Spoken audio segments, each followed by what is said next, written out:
Uh-huh. I just feel like I've been around the block, ripping up fantasy stock, working around the clock. Look at the view from the top. Researching rookies a lot? No, I just be listening to pods. Yeah, one in particular, I'm just a messenger. Let me just pass on the rock. Browning, brunning, pruning, pronouncing ain't what he's doing. What he's doing is not losing, but infusing you with new things. And there's Dennis the Bennett, yeah. The man is a menace, yeah. Building a dynasty, some of the finest things. Promise you won't regret it. Sly as a fox, cultured in pop. Give him his props. Here is a thought, here is a box, and you cannot compare them at all. So don't even try. Careful with the news, but when you use a take, I take up Tony Fire. I mean Dyer, because anyone else is a huge mistake. Whoa, fantasy round table, fantasy round table, yeah. Fantasy round table. Come take a look at the crown, baby. Hey, fantasy round table, fantasy round table, woo. Fantasy round table. Come take a look at the crown, baby. Go.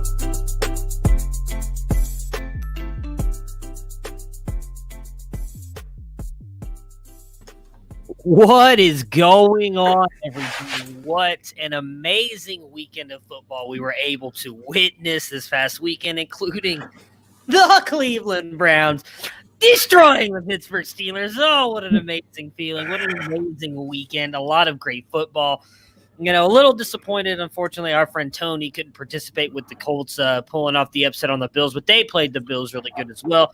We've got Matt here. We're going to recap the entire Super Wild Card weekend for you guys on today's episode. Matt, how you doing on this beautiful Monday? Doing pretty good. I mean, it was quite a weekend of games. Was pretty excited to be able to take them all in, and I think there was some that were slower than others, but I didn't think there was a bad one in the bunch. Maybe because Saints Bears, I watched nothing but Nickelodeon, so that kind of kept me entertained. Yeah, it was definitely a lot of fun. I watched a lot of that broadcast as well. I'll switch it back and forth. I'm not going to lie, that game was probably, to me, the most boring. So at one point, I actually switched it off to just watch some TV shows with the wife to kind of keep her happy, because she was letting me watch football for like 10 hours straight, both Saturday and Sunday for the most part. And I was trying to get ready for that Browns game, which is, in all honesty, where we're going to start. I can't go anywhere else. We've got to start with that game. And then we'll go back to the order that it was. But the Browns pull off a huge win here. 45-37 at Ketchup Field. The Browns forced 5 turnovers. The offense looked good. I mean, Cleveland came out and dominated. Ketchup Field. Yeah, of course. That's what we call it, baby. Dominate, came right out from almost like that Titans game we saw back whatever week that was. I can't even think off the top of my head here, but came out, just dominated right from the get-go. And then, made it interesting for sure in that third quarter. We saw Joe Woods. If you follow me on Twitter, you saw me posting about it. He likes to play that super conservative defense when they've got a lead. And Pittsburgh, you knew was going to get back into it. Big Ben, that offense is just too good. But they definitely come back in and make it interesting. Kind of what are your thoughts on what Cleveland did in that game and moving forward now, getting Kansas City here in round 2 in the divisional round?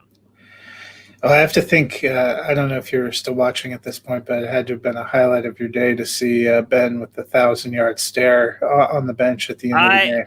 I did not go to bed till about midnight my time. I was watching recaps of there's a podcast that I love. If you guys are into anybody who's following me who likes the Browns, Cleveland and beyond, they do an amazing Cleveland Browns, Indians, Buckeyes, everything. And so I was watching their reactions because they're massive Browns fans. So I was watching their live reactions, and then I was watching the recap for this. So I saw Juju sitting on the bench all dejected, Big Ben crying, which I'll let you go first, but I don't find that part as funny as some other people. I'm not going to shit on Big Ben for the tears in his eyes thing, but there are a lot of people that make fun of him.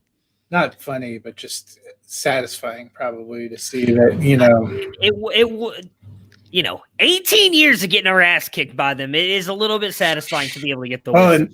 It's hard to have any sympathy for Juju feeling dejected because he, his comments in the middle of the week were definitely ill-conceived. We'll say that. Sunday nights is when we record the Music City Drive-In, the main movie podcast on the network, and I've been on that for a couple of months now. So we start at basically 8:15 Eastern.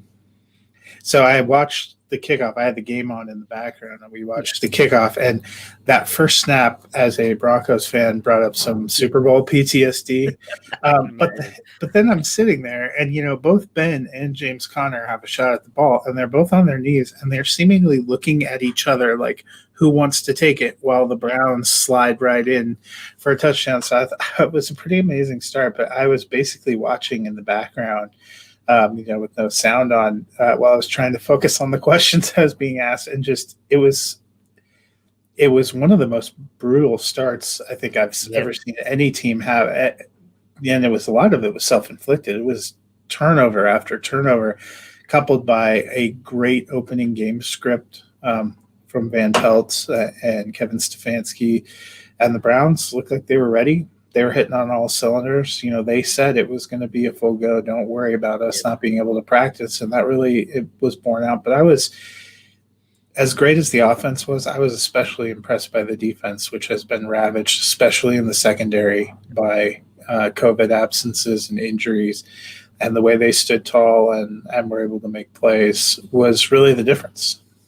Yeah, I mean, so just to start off from the top there, I'm with you. I believe it's the record for most points in the first quarter of a game. The Browns putting up 28 on them. Again, not all of them. They were helped out quite a bit by Big Ben and the Pittsburgh Steelers there.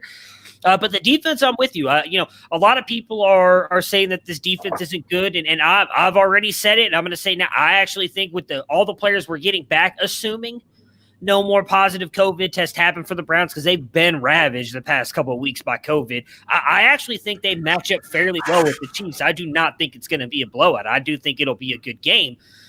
And I think the defense, my biggest issue with the defense is they seem to have a very good game plan when it comes to what they're going to do, but they don't make adjustments very well. They seem to, especially like I said, when they get up, they seem to go almost in, if you ever played Madden, like a prevent defense and just, hey, we're going to give up everything underneath. You don't have to tell me Joe Woods was Denver's defensive coordinator under Vance Joseph. I've had the experience. I did not know that part, but yeah, so it's a little bit frustrating, but I mean, they looked really good. I'd be curious to know, and they're never going to come out and say this, but I'd be curious to wonder if maybe Van Pelt tried to get a little bit too cute there in the third quarter when they came out. It looked like he tried to go for the dagger instead of maybe trying to play a little bit for the clock while also going for the dagger. I mean, they went 3 and out and 3 drives straight. I feel like the worst thing that happened to Cleveland was halftime.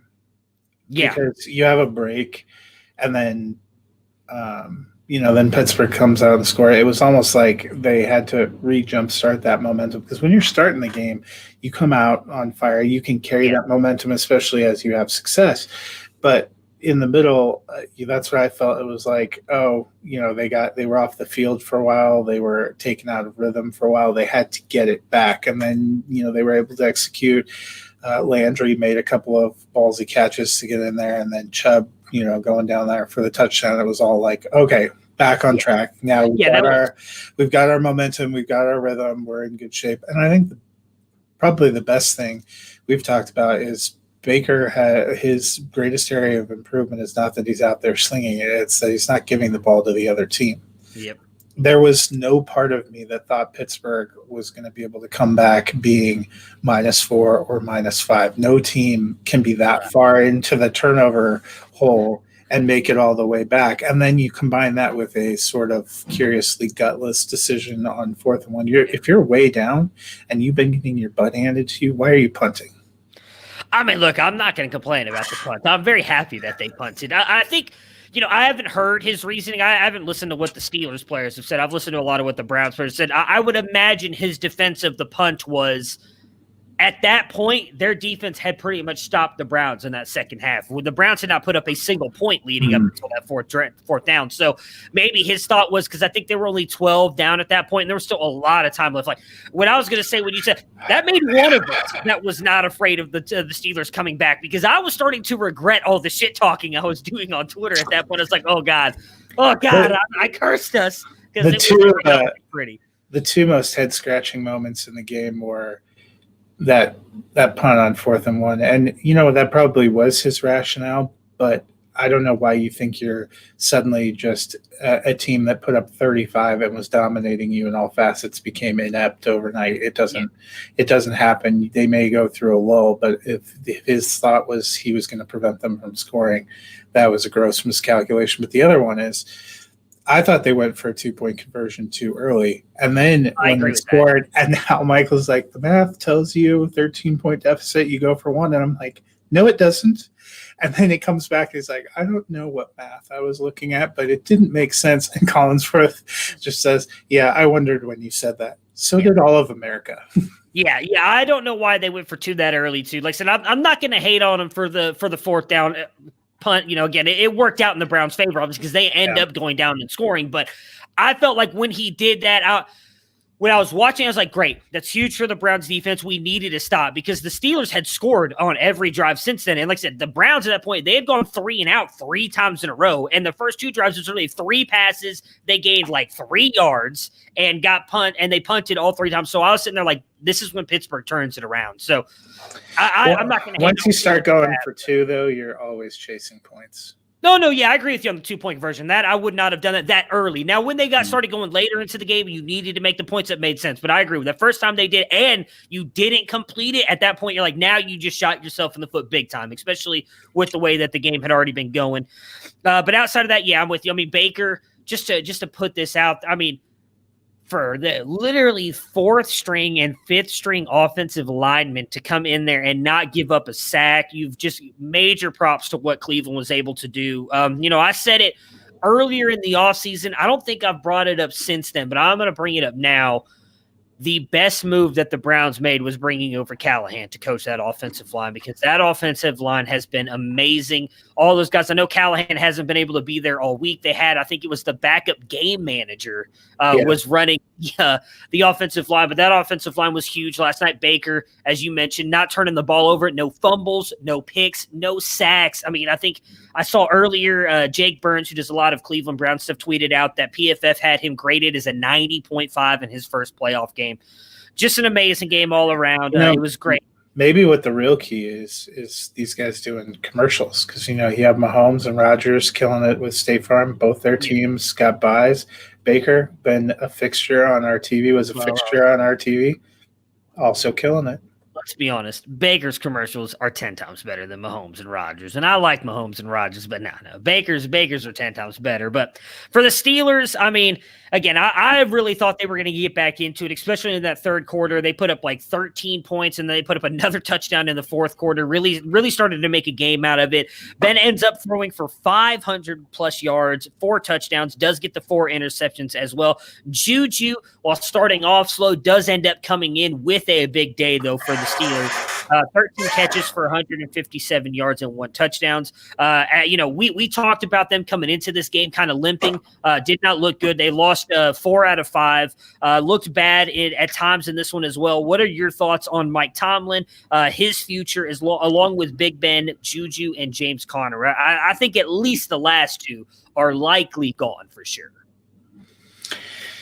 So I've seen some rumblings that Tomlin could be in trouble because of the way they finished and because he hasn't had a lot of playoff success in recent years.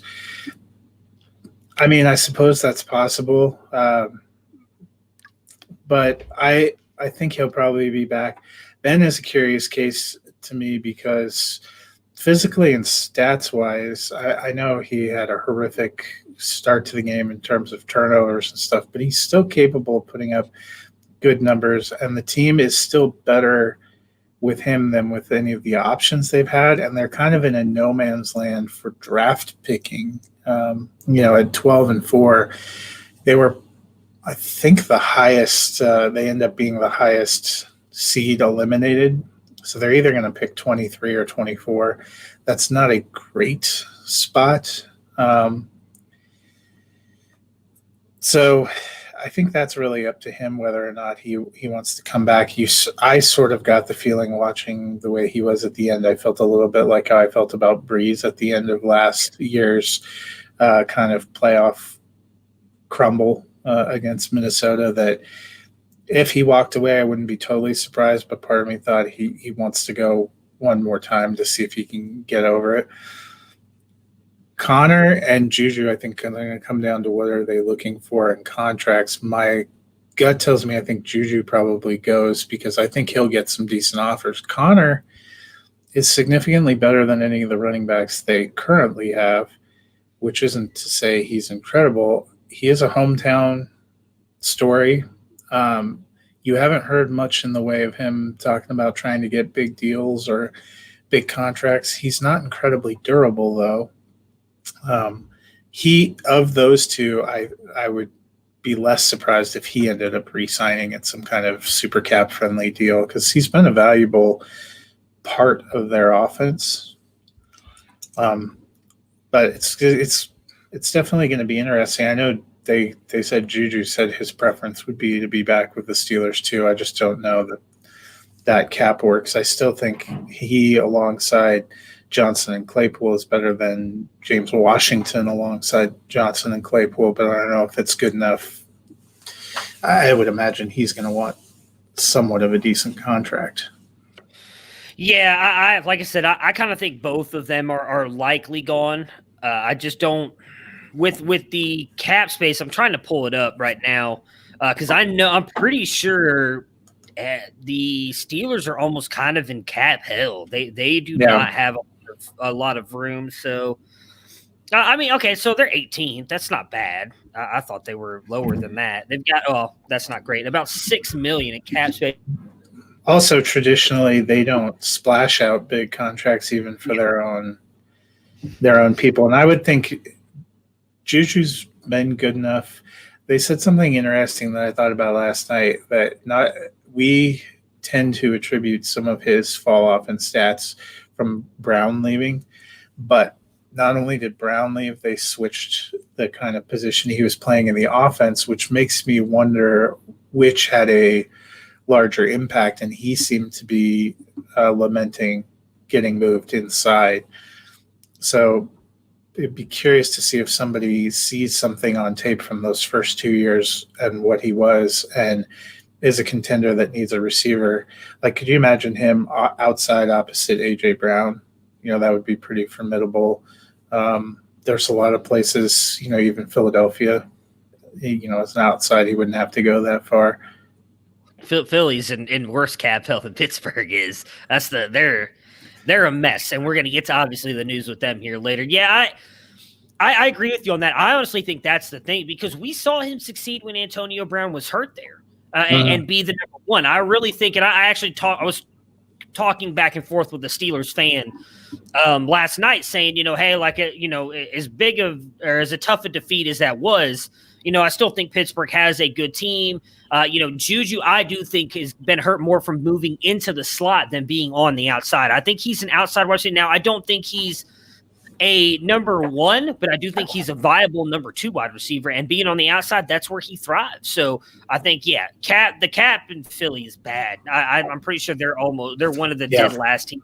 And with the stuff they've got going on, I think – we talked last week with the Black Monday stuff. I think Philly is probably the worst place that you want to go right now with everything and their roster with all the older players they have on their roster. It's not looking good in Philly right now. But with Big Ben, so I'm interested to see what happens because obviously after any kind of defeat like that, I think probably, especially when you're in Big Ben's shoes, he's a Hall of Famer. He's had body beat up for the past couple of years. That elbow and arm looks kind of shot right now with the surgery he had. I mean, who knows the amount of pain-killing stuff he's had to put into that arm all year long, especially when we've seen him kind of shaking it and dealing with it. Right now his thought might be just to, I'm done. Like, that was my last game. Now, maybe as the offseason goes on, he decides he wants to come back. I'm with you. I still think he probably has a year, maybe two left in him. He is signed for one more year with Pittsburgh, but it's a player option, so he can choose not to come back. And that would help out Pittsburgh because that's going to free up $22 million on their cap space. But I kind of feel like someone brought up to me today, it's a lot of money to walk away from, especially if you think you can play. And I do think Ben still has some time left in him. That to me is going to be the biggest one because I don't think Juju's going to be back. I don't think Connor would ask for a big contract, but I'm going to be honest. I don't know if Pittsburgh wants to bring him back. He's not been very effective last year or really for at times this year. And can't stay on the field. Yeah, I mean, at this point, you can probably draft a running back in the second or third round that's going to cost less money than him. That's probably going to be better than the guys they have on the roster in Snell and McFarland and Samuels. So I don't think Connor will be back with them at all. And a Juju, just because based on the money, I do think they probably want to bring him back. But I just think money-wise, they won't be able to. As for Tomlin, I will say this, and I'm not a Steelers fan, so I can understand where Steelers fans might be frustrated. I honestly think you would be stupid to fire Mike Tomlin. Coming from a Browns fan, I think Mike Tomlin is a Hall of Fame coach. I understand that they have not looked good, or they kind of fell, on their face at the back half of the season. But you also look at all the injuries they had this year on defense, and you had Big Ben struggling with what he was, the offense, the way, again, I think I'm being objective in saying this, the way they were screwed all year long with their schedule, really getting no bye week whatsoever. I'm sorry, but I love Stefanski now, but if, say Freddie Kitchens was still the coach of the Browns, I'd be like, fire Freddie and bring in Tomlin right now if the Steelers are going to get rid of him. I honestly think if the Steelers fire Tomlin, every single available position, they would be calling him immediately. Tomlin's a Hall of Famer. I understand he hasn't had that much success the past couple years, but okay, outside of Bill Belichick, who's had that much success in the playoffs every single year? The answer is no one. Because Andy, you're going to say, people may say Andy Reid. Okay, well, last year was the first Super Bowl he's won in a long time, and yet he made the playoffs. It was his first Super Bowl he'd won, period. Yeah, that's what I'm saying. This is the first Super Bowl he's made the playoffs a ton of times with Kansas City and with Philadelphia. Last year was his first Super Bowl ever, and then he won it. So it's not every team is Bill Belichick. Just getting to the playoffs is Pittsburgh. And again, they've kind of gotten right there on the cusp. Last year, they were about to be in the playoffs with Mason Rudolph as their quarterback. Me and you were talking to him as coach of the year last year. So, I'm sorry. If you fire Mike Tomlin, in my opinion, I hope that you become the worst team in the AFC North, because that would just be a stupid decision. That's just my opinion. But he's been coached since 2007. They have never had a losing season. His worst, he's been 8-8 3 times, but they've never had a losing season. So I think that's probably a little bit where it's just a cultural super high standard.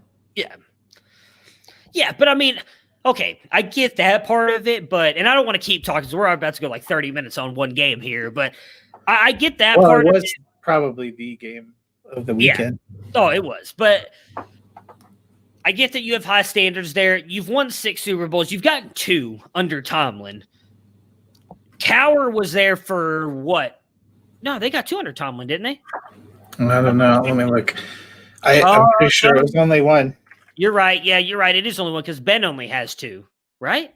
Yeah, and one of them was under Cowher. Cowher, because I'm looking. He won the Super Bowl in 2008. But that's 2, right? Because they lost to 1, didn't they? They lost to Green Bay. Am I thinking of the Steelers? Yes, lost to the Super Bowl in 2010. Okay, so they've been to 2 Super Bowls, won 1. That's the one that they beat Arizona. So they beat Arizona but lost to Green Bay. So still, been to 2 Super Bowls under Tomlin. Not a lot of coaches can say that to begin with, that they've been to 2 Super Bowls. Winning record every single year. Again, I know we keep focusing on last year, but hell, they lost Big Ben in week 1, I'm pretty sure. At worst, week 2. And they were 8-8 with Mason Rudolph about to make the playoffs. And Duck Hodges, of all people. Who's not even in the NFL anymore. I just don't – again, Bill Cowher, he was there for – I couldn't even tell you off the top of my head, but it feels like at least a decade, if not longer, won 1 Super Bowl. And now you're going to fire a guy like Tomlin because he lost to the Browns this year. I just feel like that's an overreaction. I've seen that all over Twitter with a lot of Steelers fans, and I'm just saying you do not want to get rid of a coach like Mike Tomlin, because my next question would be, who out there is going to be better? Because I can promise you probably no one. I don't. Cowher was there for 15 years. It looks like he was 1-1 in Super Bowls, 12-9 as a playoff coach. Tomlin is 8-8 as playoff coach. Okay, so so his playoff record ain't that great, but I don't know. I'm just, I think it's telling me 10 years of Kevin Stefanski and he's got 1 Super Bowl win and 1 Super Bowl loss. I'm saying sign him up for a lifetime contract. I think it'd be a little bit of an overreaction to just clip Tomlin out this year too. I was a little surprised I was seeing the talk, but I have seen a couple of people posting it, and that is kind of what they post to. I thought the most unkind cut was comparing him to Mike McCarthy, which I saw somebody do on Twitter. I don't think McCarthy was ever quite as good of a coach in Green Bay as we've seen from Mike Tomlin, who has consistently been able to keep the Steelers competitive. Again, to never have had a losing season. How many NFL franchises can say they haven't had a single losing season since 2007? Yeah, I mean, I don't know. But again, maybe coming from a Browns fan who I think you could say up until like this year have had like 2 winning seasons in the past 2 decades, and then you want to get rid of a guy who has never had a losing season. It's just ridiculous to me. Well, and we've seen it many times. Dumping the guy who was there. Everybody likes to point to what happened when Green Bay moved on from McCarthy, but they managed to kind of hit the lottery in a perfect situation. Far more often, you dump the guy, and a couple of years later are like, well, I've made a huge mistake. Yeah, exactly. Yeah, because I think the difference with that is, too, now none of us, I don't think, expected Matt LaFleur to be the coach that he's become, but you also have to say you've got Aaron Rodgers, Devontae Adams, and Aaron Jones, a very solid core to build around. Plus Jair Alexander. You got they're not really brothers, but they're both have the same last name on that defense that are very good. The linebacker and the edge rusher. Mike McCarthy, I don't think, like you just said, you cannot put Mike McCarthy in the same boat as Mike Tomlin. And I just don't, unless you're bringing in Joe Brady, who I think is probably the best guy out there, which there's rumors about where he's going right now. So I don't see it. But let's move on to another game. We have spent about 30 minutes on this one. So Bills Colts, the first game of Saturday. Bills won 27-24. Jonathan Taylor was solid again. The Colts hang with the Bills, though, which we kind of talked about. All three of us expected that to be a really good game. We didn't think it was going to be a blowout. What did you think about the Colts this offseason? What do you think about the Colts this offseason? A tough loss. Again, I mentioned earlier I was hoping at least Tony. I wanted the Bills to win, if I'm being honest, because I think the Bills are the best team in the AFC. But the refs tried to give it to the Colts there at the end with that phantom fumble. Not only did the refs try to give it to the Colts, I think if we're being honest with ourselves, my favorite coach, and his name has just completely jumped out of my head, and I cannot remember what his name is now for the life of me. Colts coach, what is his name? Frank Reich. Frank Reich. My best friend, I think, gave the Bills this win. And they win if he does not do some of the bad play calling he did, going for it on fourth and not kicking the field goal. Of course, didn't help that Rodrigo Blankenship missed a couple field goals and not an extra point, just field goals, right? He didn't miss an extra point? Yeah, I think just field goals. So there was a realistic shot that the Colts ended up winning this game anyways, but what do you think about the Colts going into this offseason? I guess the biggest question around them right now is both Phillip Rivers and Jacoby Brissett. Brissett is probably gone for good. Rivers can come back. What are your thoughts on their quarterback situation? Yeah, see, that's the thing. I think the Colts have a pretty good defense. They've started to build a decent core of position players. They have a pretty good line. Their problem last year seemed to be quarterback. They settled on needing to do something different. I think that still probably is the difference, in this season, in these games. It's the difference between them being a 7 seed, having to go to Buffalo on the road, and being home for a playoff game, in their own division. I don't think Rivers comes back. Rivers already has a post-NFL job that he signed up for last year. I don't think he was the answer. I think it was a fine attempt, but there are so many options that are going to be floating around there, and the Colts still have cap space. I think they do something different. Yeah, we talked about it with the Carson Wentz, Matt Stafford. I think they should go a different route. They've got the cap space, and in my opinion, that's the one thing they're missing is quarterback. I think they have the Super Bowl roster right now, and they're not going to lose many players to free agency. They have a ton of cap room. I think if they go out there and get one of these quarterbacks who could be available, whether it's Wentz, Stafford, I don't know if they could. I don't think my opinion, they should not draft a guy and expect him to come in there and help him win the Super Bowl. I think they need to get a veteran guy. So whether or not they do that, we'll see. But the Colts are definitely one of the more interesting teams to me. I think they proved it Saturday. They stuck in with the Bills, who I think are the class of the AFC right there with the Chiefs. Could have won that game. Clearly have a really good roster around them with players injured, players underperforming. Colts are going to be one of, at least in my opinion, one of my favorite teams to watch this offseason to see what they do. As for Buffalo, Allen has a good day. They really are putting this team on his back right now to win this game. There is no rushing attack. Defense is struggling a little bit. Allen is doing everything he can to will the Bills to victory. Moss, unfortunately, looks like he's likely done for the year with that ankle injury. What do you think of the Bills after their first wild card win in, what was it, 30, 20-something years? Yeah, I think it was since 1999. Oh wait, no, they lost the Music City Miracle. So yeah, it's got to be the early 90s. I want to say it was like, so only 20 years, 30 years. I think 30 years is what they said. I don't know. I know the Browns were 51. I looked it up yesterday, even though I messed that up on my fleet and said 59 years, but 51 years since their last road playoff. What's 8 years between friends? Yeah, exactly. But your thoughts on the Bills? It wasn't a bad performance, but I thought their defense struggled a lot more than I was expecting. And it wasn't an incredible performance. It seemed like it took them a little while to get going. I don't know if it's playoff nerves or something. I think that in the divisional round, probably the premier game is going to be that Saturday night game where Lamar Jackson and the Ravens go to the Bills. And I know you and I are rooting interest ideally aligned that we both would dearly love to see the Bills win. I have less confidence in them being one of the best teams in the AFC after watching that game than I did going into the playoffs. So it gives me a little bit of pause. They need to get a little better. I thought they were going to get a huge bump from getting to have some fans at home too, and that it seemed to take a little while to get going. They won. That's good. Sometimes we've seen teams come out and have a rough first playoff game and then go on a roll. Maybe that happens for them, but I'm a little nervous because the Ravens, despite how we feel, have been the hottest team to end the NFL. They've won 6 straight, including the playoffs. Lamar looks like he's figured, he doesn't look like what he did last year, but he looks like he's figured out a way to work around defenses.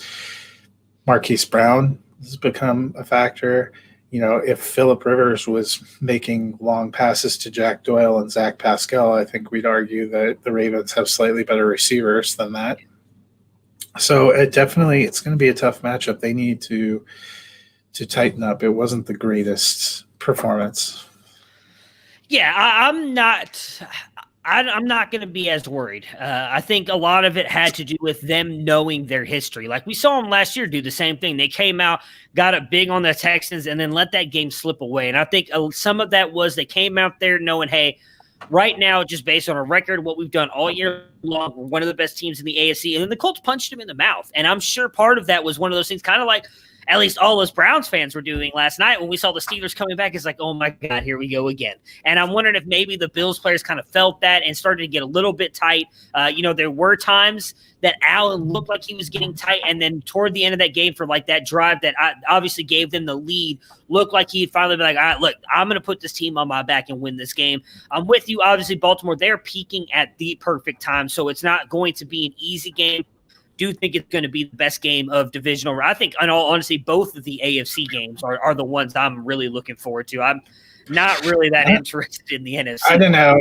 We'll get to there's one of those NFC games I think is going to be pretty good. I don't, but I'm pretty sure I know which one you're talking about. So, yeah, I think the Bills will be just fine, and I'm really looking forward to that game. Allen versus Lamar is going to be very, very interesting. So, the Rams pull off the upset, probably the second biggest upset of the weekend here. Actually, might even say the first, because they did it with a banged-up Jared Goff against the Seattle Seahawks that, while everybody knew the Seahawks came in struggling, we all thought the Seahawks would figure out a way behind Russ to get the win, and they lose 30-20 here. Goff does okay, struggle with the thumb injury. I think you could tell it was just hard for him to grip the ball and throw it. That ball was coming out really weird at times.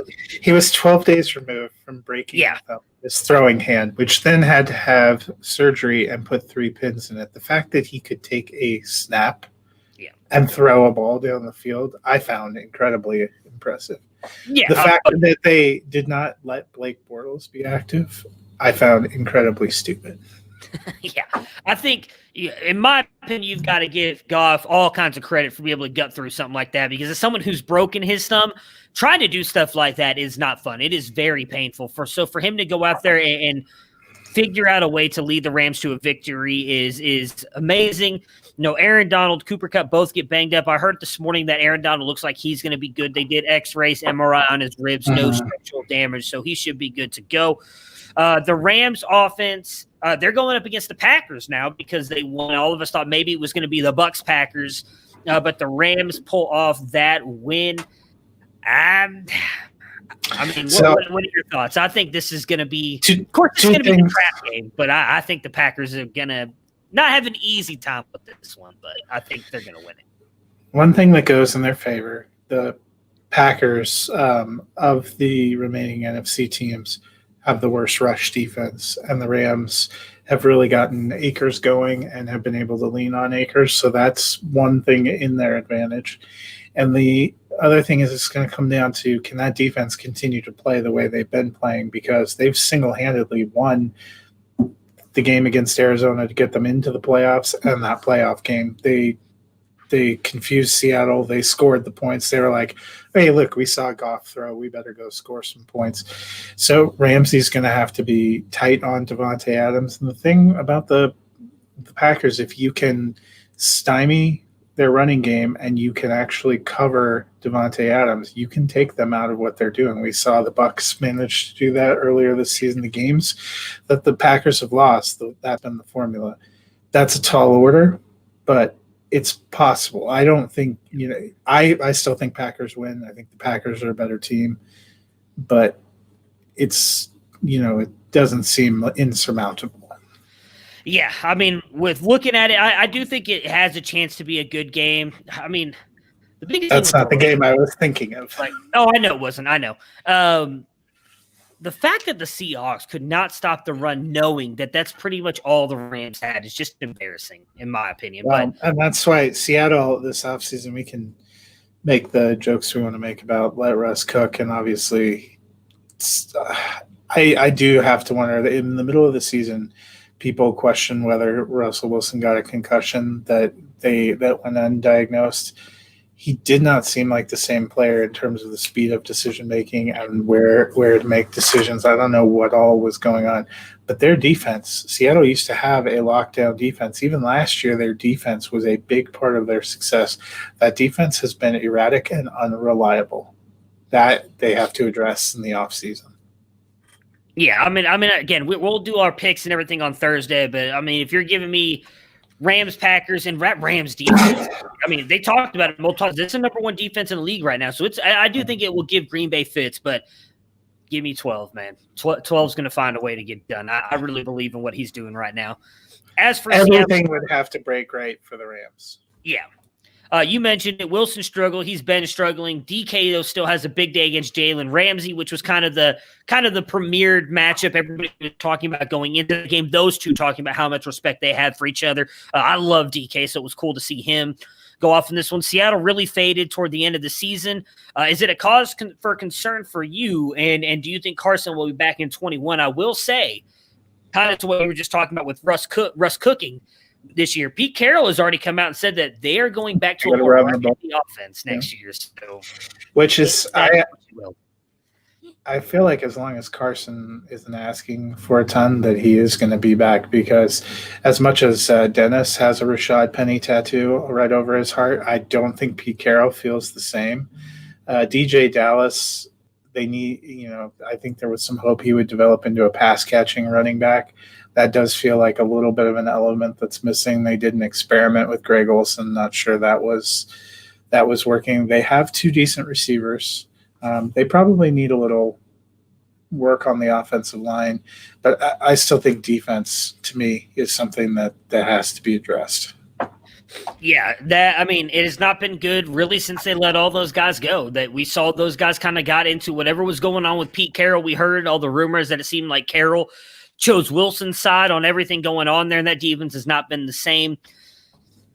I don't know. I'm really starting to worry about Seattle as just a team, because I just don't think you can win that way anymore with just running the ball and having your quarterback do this and that. We've even seen it with the Browns. So they've let Baker cook in games, and that's what's really been helping them win games. I just don't think you can win with just a rushing attack and defense. And even if you can't do it with the defense as bad as Seattle's.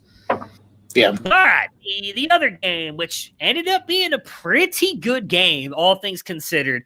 The Buccaneers beat the Washington football team 31-23.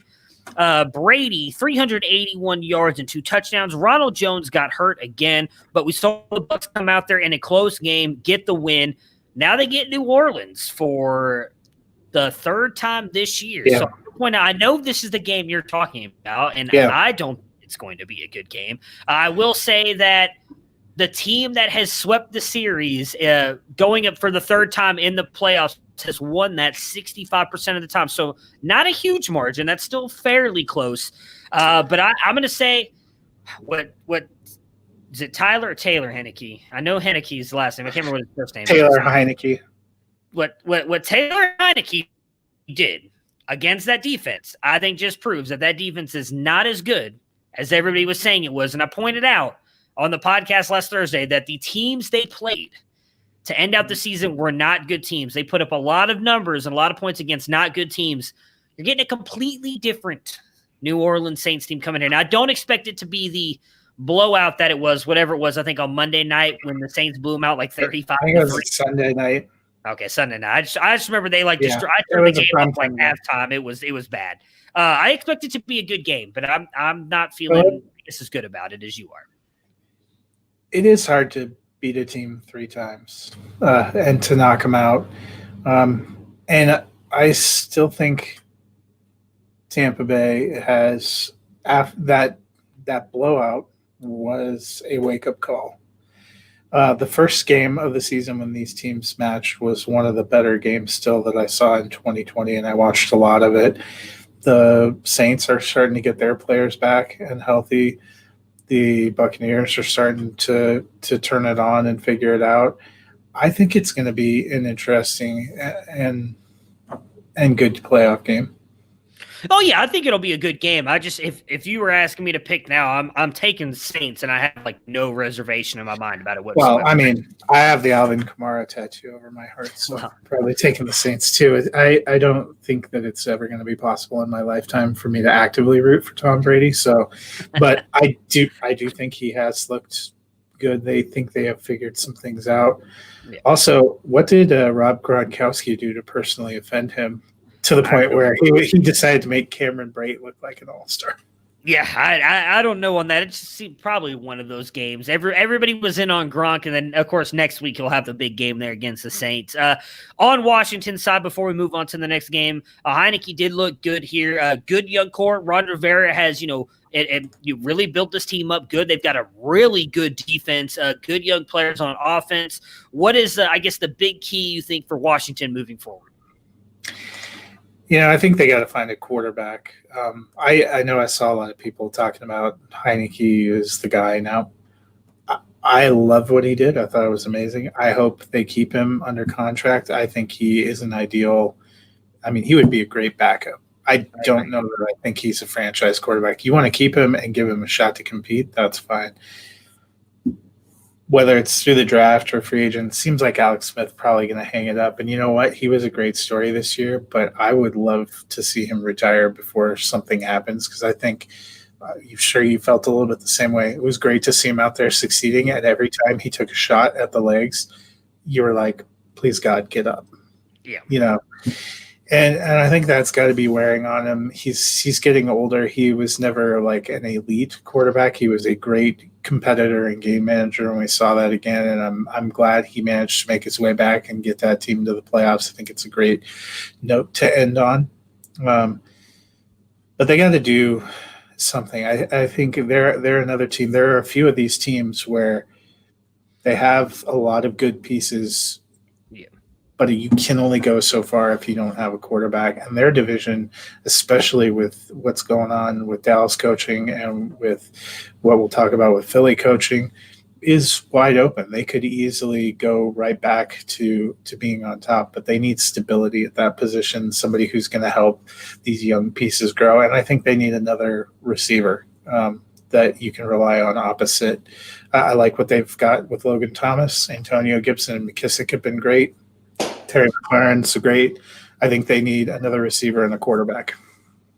Yeah, I'm with you on the quarterback thing. Again, or at least I've talked about it a little bit on here. I think there's a shot 5 quarterbacks go in this first round, and I think there's a couple guys who have interesting upside that could fall late into that first round. So do they grab a guy there? They're sitting at 8th in cap room right now, so they're a team who possibly could do the same thing and kind of go get a veteran guy to bring in. So I do think that's kind of the biggest piece they're missing as well, outside of obviously shoring up that offensive line. That's kind of been an issue the past couple of years. Definitely need to do. But if you can get one of those veteran guys, offensive line's a position you could definitely address in the draft. So, well, and their line has gotten, at least coalesced a little bit better. So you have to wonder if some of it was the personality clashes with maybe Trent Williams before he left, because Gibson was able to find some running room. They were able to keep. I know they went through a lot of quarterbacks, but I don't think it was because of hideous offensive line play. It was some of. Oh yeah, no. Yeah, I agree with you on that. So the Ravens-Titans game, the game we thought was all going to be the best game of the weekend, I think was a good game, but I did not think it was the best game of the weekend at all. They beat the Titans 22-13. Lamar Jackson gets his first win, 179 yards passing, 136 yards rushing. The Ravens, as we talked about earlier, have been the hottest team coming into the season. They've really been peaking right now.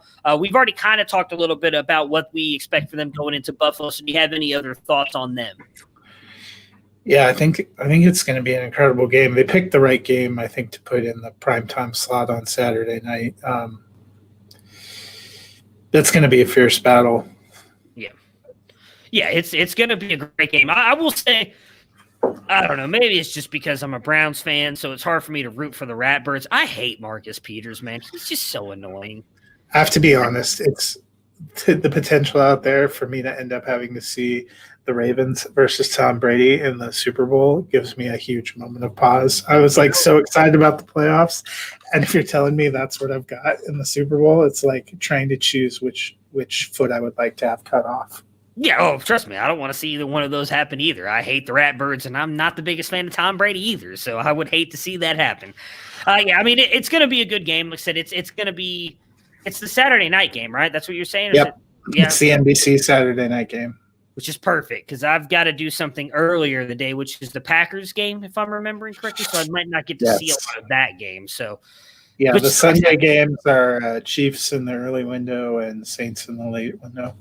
Gotcha. So, but hey, I'm going to be honest. All 4 seem, at least right now, to be really good games where let's hope they turn out because this weekend it was great to see. It's been a fantastic playoffs. Yeah, just some of the games were not that much fun, which we'll get to the last one, obviously, here in a minute, which I think was probably the most boring of all of them. Henry was held in check, though, for the Titans, and this one seemed visually frustrated, both him and Mike Vrabel at times on the sideline. A.J. Brown, though, continues to be that dude, 6 for 83 and 1 touchdown. The Titans fall. The defense struggles again here. What did the Titans need to do in the offseason? Do you think Corey Davis is back? We talked about him really all year, was phenomenal. And then really kind of these back last 3-4 weeks has kind of just faded into nothing. And he must have gotten some kind of injury because they were talking about him being on the sideline and he was noticeably limping off after the game was over. But I would also say this was another game where coaching was an issue because I was surprised that Mike Vrabel seemed to be trying to bet on his defense as much as he did down the stretch, especially with deciding whether to go or they pulled one of those 4th and short punts from inside the opposition territory that I would question because we have not seen anything consistent from Tennessee's defense throughout the season. I actually thought they played better defense on in this playoff game than we saw them play in most of the regular season. But still, they're going to have to address that defense. I think it was a liability all year. And they're going to have to figure out Corey Davis. Seems like he's never going to be probably what some people thought he might be as a first-round draft pick. But he does seem like he could be a good complementary number 2 receiver. It seemed like he was a good complementary number 2 receiver fit there. And in fact, maybe it did stymie the offense that he wasn't out there to be able to stretch. It looked like he got hurt. I don't know if it's that or something else. He's going to go somewhere. It really depends on his salary demands. I think Tennessee needs a receiver opposite A.J. Brown to keep making that work. But I don't know if they're just ready to move on. We may have seen, it's very possible we saw peak Corey Davis this season too. Yeah. Yeah, if I'm being honest, I'd sell high on him now. I'm not sure that he's going to be any better than we saw him this year, and they're sitting at about 24th in cap space right now, so they don't have a whole lot of money to play with. I don't know if they'd be able – I mean, again, I don't know what kind of deal Corey Davis could really even ask for because he's really only been kind of good this one year. The last game that we have yet to talk about here, the Saints beating the Bears 21-9. For Chicago, the offense fell flat here. Bears looked awful. What does this mean for Nagy? Seems like he's pretty safe regardless of that, but a lot of the talk that I saw on Twitter has seemed to be because of Trubisky's bad game. It's kind of pushed them away from bringing him back again, where we were all kind of coming into this game like, hey, Trubisky's done enough to get it out of at least a couple-year contract to see if they can figure it out. Now it seems like everybody's off him again. You got Robinson and Graham coming up as well. I honestly think Robinson's gone. I don't know if you saw the quote from him, but he said that I don't remember the exact quote. I'll see if I can find it. It pretty much amounted up to, we've had a lot of time to get a deal done, and it hasn't happened yet, so just take that for what it's worth. So I kind of feel like him saying that means he's probably gone from Chicago. Well, and if there was any coach that made the playoffs that was still not a lock to keep their job, I would think it's Chicago's coach, because it's been so Jekyll and Hyde, and they looked horrific yesterday. I don't know what was their game plan. What were they trying to attack? It seemed like they decided to feature Javon Wims even after he dropped a sure touchdown. But that was at least during a portion of the game where they were having some creative play calls. Trubisky, I thought, played better and was one of the reasons they ended up making the playoffs. But the play calling yesterday would indicate to me that they have no faith in him. So that was a little bit curious. I have a lot more questions about Chicago than I did before that game started. You saw Jimmy Graham basically catch the touchdown and go off in the locker room like, I'm done. It's over. The season's over. So it seems like he's going to be gone. Robinson could be gone. I thought they were an interesting story that they managed to bounce back and get into the playoffs, but they seem to crater tremendously yesterday. And I will agree that maybe game flow wise wasn't the greatest game, because New Orleans won and they won fairly handily, but they didn't look very good either. It was 7-3 into the middle of the third quarter. Yeah. I did love the coverage decision that ended up, I enjoyed watching the Nickelodeon broadcast. I'm sure some parents were not prepared for the open mic F-bomb that went out to all the kids on Nickelodeon. But I thought that was a fun and interesting thing for the NFL to do. Nate Burleson, huge props. He was really great calling that game, getting into the spirit of everything, playing off the kids. Ian Eagle's son, Noah, was the play-by-play. It was a lot of fun. I watched, and, the best part about it, then I was able to avoid the horror that is Tony Romo. But I enjoyed it. I hope they keep doing things like that, keep expanding the audience. It was a really, it was different. It was fun. So that probably made it a little more palatable than it would have been if you were just watching like a straight, because they kept trying to pretend Chicago had a chance. they never at any point looked like they were in that game. Even when it was 7-3, it felt like it was 95-3. Yeah, that's why for me that was kind of the most boring game. I admitted earlier in the podcast that at one point I was like, yeah, you know what? I'm just going to got a couple episodes of Ted Lasso that me and my wife want to watch before the Browns game start really quick. So let's go ahead and put that on. We'll get through a couple episodes for the game. So, I am looking forward to them, though. Obviously, this next week going up against Tampa Bay, we already talked about. I think it's going to be a good game. And for the Bears side, I mean, they've got a lot of decisions they're going to have to make. Again, whether Robinson comes back or not, I hope they get him a good quarterback. If it's Trubisky, he did seem to play well at times with Trubisky. I want to see Robinson finally get a good quarterback. On the Saints side, though, the offense looked a little bit sluggish. We saw a lot of Breeze and Hill out there in this one. Kamara finishes with 99 yards and a touchdown. Breeze was okay. Are you worried at all that the Saints, and especially Breeze, continue to look rusty leading up to what's going to be a really big matchup with the Bucs? I think they're just rusty because, they didn't get to practice together. Kamara and Thomas literally got activated Saturday. Thomas hasn't really played with Breeze much at all this season, so I was encouraged to see they were able to hit each other and get, they got him a touchdown. Kamara got stronger as the game went on. I would like to think they're going to be okay. I've liked the Saints. They were my preseason pick. They're going to have to play a little bit sharper than what we saw if they want to get past. I know you don't think the Bucs are great, but the Bucs are better than the Bears.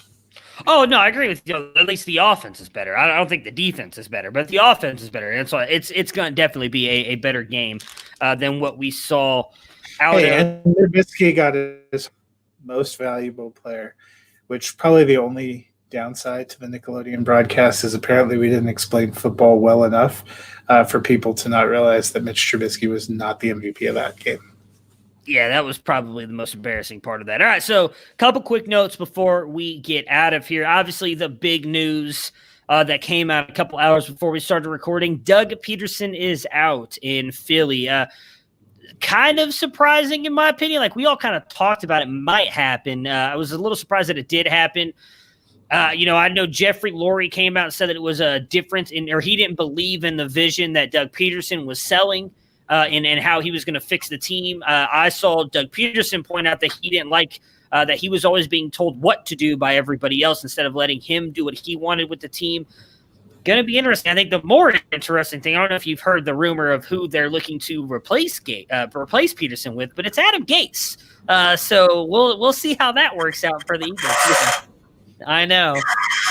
So anyway, your thoughts on Peterson out in Philly? I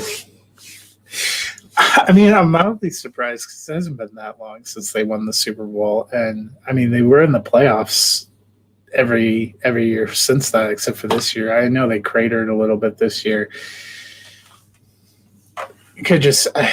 But that being said, the mismanagement of the quarterback position and the quarterbacks on the roster is really saying something because even at the end with what they did in that last game, it seemed like even Jalen Hurts was not confident or pleased about his team and his standing with the team.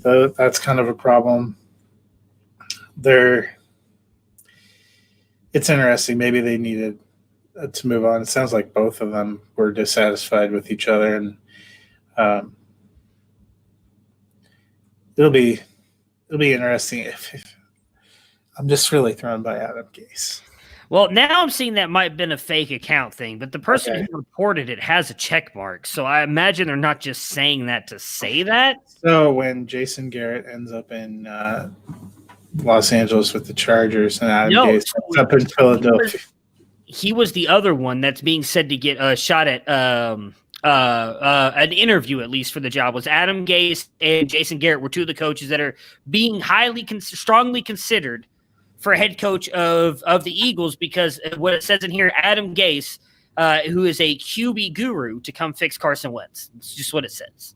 So I don't know. I mean, they have a blue check mark. I can't imagine they're just saying that to say that. So, but whether or not it's true, Ryan Tannehill and Sam Darnold just unfollowed whoever reported that. Yeah. Well, I mean, I would too. He is not the QB guru, as we've talked about. Yeah, I mean, it's going to be interesting. We obviously mentioned it just a couple minutes ago. The Eagles are in Cap Hill. Their roster is old. There's a lot of players that likely possibly have a shot of not even being back there with how old some of those players are. Not a lot of cap room. They got a really weird quarterback situation going on, and I think Howie Roseman is just to blame as Doug Peterson is. Why he got to keep his job is kind of beyond me. We'll see. I mean, I would really think that a Cowboys fans, Giants fans, and Washington fans are probably pretty happy right now because as bad as that team has looked, Doug Peterson was seemingly getting them toward the playoffs every single year. So we'll see what happens with the Eagles. A lot of fun stuff to report in the offseason. So obviously we've got one more game tonight. College football national championship game between the Ohio State Buckeyes and the Alabama Crimson Tide. You know, obviously, I'm sporting my Justin Fields jersey tonight. I'm excited for the game. The pregame stuff is about to start right now, which is why I was hoping. That's why me and Matt jumped on a little bit earlier than we have been for the offseason stuff, so I could get ready for this game. As I am excited. Expect if you guys are going to watch it, it's going to be a really good game. Both of these offenses are amazing. If you watch any of the games last Friday or a week and a half ago, whatever it was first. So what was that? 10 days ago now at this point, both these offenses can put up points. I would not be surprised if they both put up 40 plus in this tonight. Both defenses struggle. I do think the big thing to watch is the battle up front. Bama's offensive line, their center was out, got knocked out, I believe, the game before the Notre Dame game against Florida in the SEC championship game. And the Buckeyes defense up front, although there is rumors that a couple of those guys might be out because of COVID, that is the strength of their defense. So if they can get after Mac Jones and make him feel some pressure, maybe he has a bad game here, but I do expect both teams to put up a lot of points. I know Justin Fields show what he did against Clemson will be huge as well. Wouldn't they have had to announce if those guys were out already? So, I mean, we're only 2 hours from game time. They do not. The way Ohio State has handled this all year is they always report it an hour before game time. So we will not know for another hour, unfortunately, who will or won't be out.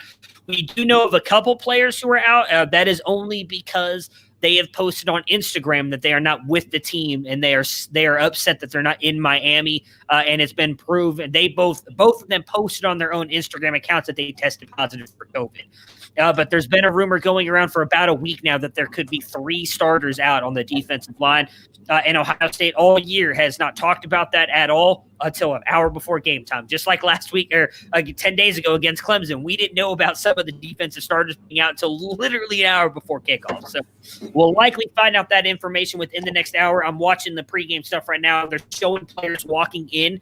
So obviously, if there's people watching and they're able to say, okay, well, this guy's clearly not walking in, so is he not with the team? We'll probably be able to get that information here soon. But that'll be something that's going to be big for the Buckeyes. They need this defense because this is an explosive offense. Some of the players to watch, if you're wanting to watch this for your rookie drafts and everything, on Alabama side, you've got Mac Jones, Devonta Smith, and Najee Harris. I think all phenomenal top guys. Mac Jones is my QB3. Najee Harris is my running back 1, and Devonta Smith is my wide receiver 2 right now for rookie rankings. All guys who are going to be really good at the next level.